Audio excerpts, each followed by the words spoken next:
Nelson Mandela 27 سے 28 سال jail کے اندر گزارنے کے بعد آخرکار ایک دن ملک کا صدر بن گیا۔ تو ایک دن جیسے ہی ملک کا صدر بنانا، اپنی یہ سیکیورٹی کے ساتھ شہر گھومنے کے لیے نکلا۔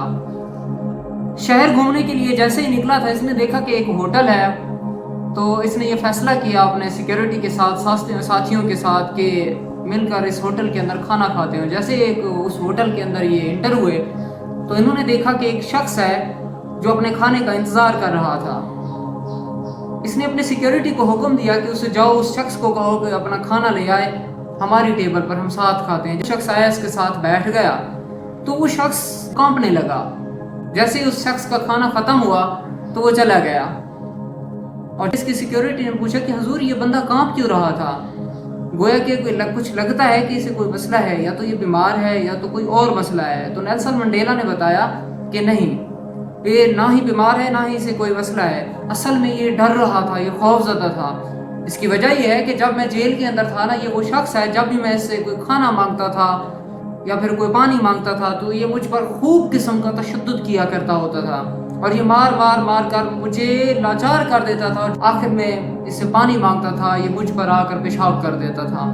تو آج یہ ڈر رہا تھا کیونکہ میں ملک کا صدر بن گیا ہوں، تو اسی خوف تھا کہ آج مجھ سے یہ بدلہ لے گا۔ اس لیے اس کہانی سے ایک بہت بڑا میسج ملتا ہے، اور وہ میسج یہ ہے کہ انسان کو نا معاف کرنا سیکھنا چاہیے، کیونکہ ہمارے معاشرے کے اندر سب سے بڑا مسئلہ یہ ہے کہ ہم انتقامی ہیں۔ تمام لوگ جتنے بھی موجود ہیں وہ ان کی یہی سوچ ہوتی ہے کہ ہر معاملے کے اندر جب بھی ان کے ساتھ کوئی زیادتی ہوتی ہے، جب بھی کوئی ان کے ساتھ کسی قسم کا بھی مسئلہ ہوتا ہے نا، تو ہم پہلے ہمارے مائنڈ کے اندر یہ بات نہیں آتی کہ ہم اسے معاف کریں۔ البتہ ہمارے مائنڈ کے اندر آٹومیٹکلی یہ چیز آتی ہے کہ ہم نے اس سے بدلہ کیسا لینا ہے، ہم نے اس سے انتقام کیسا لینا ہے، کیونکہ ہم انتقامی ہیں۔ تھوڑا سا سوچیں کہ یہ انتقام کی جو آگ ہے کہاں سے اٹھی ہے ہمارے ذہن کے اندر، ہم اسے ختم کیوں نہیں کرتے؟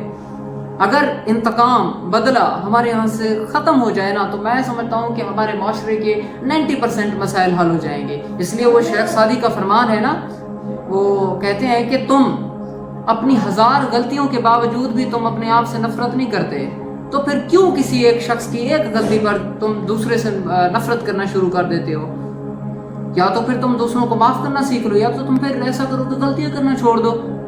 کیونکہ غلطیاں تو تم سے ہوں گی۔ ہاں، اگر تم سے غلطیاں ہوتی ہیں تو تم خود سے نفرت کرو، پہلی بات۔ اگر تم خود سے نفرت نہیں کرتے نا،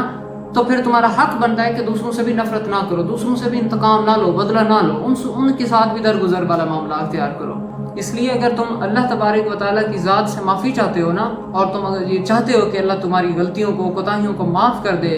تو یار اپنے اندر بھی ایک سافٹ ویئر ڈاؤن لوڈ کر لیں، لوگوں کو معاف کرنا سیکھیں، درگزر کرنا سیکھ لیں، برداشت کرنا سیکھ لیں۔ کیونکہ وہ ایک مولانا طارق جمیل صاحب کہتے ہیں کہ پی جا ایام کی تلخی کو بھی ہنس کے ناصر، غم کے سہنے میں بھی قدرت نے مزہ رکھا ہے۔ تو جب آپ کے اندر برداشت ہوگی، جب آپ کے اندر قوت ہوگی، طاقت ہوگی، آپ لوگوں کو چھوڑ دیں گے، بخش دیں گے، تو پھر آپ دیکھیے گا آپ کی زندگی کے اندر کیسا نکھار آتا ہے۔ مولا علی کا فرمان ہے کہ معاف کرنا سب سے زیادہ اسے زیب دیتا ہے جو سزا دینے پر قادر ہو، یعنی آپ کے پاس پاور بھی ہو، آپ کے پاس پوٹینشل بھی ہو، اس کے باوجود بھی آپ کسی کو معاف کر دیں، چھوڑ دیں نا، تو آپ اللہ تبارک و تعالیٰ کی جو ذات ہے نا، اس پر بہت زیادہ خوش ہوتی ہے۔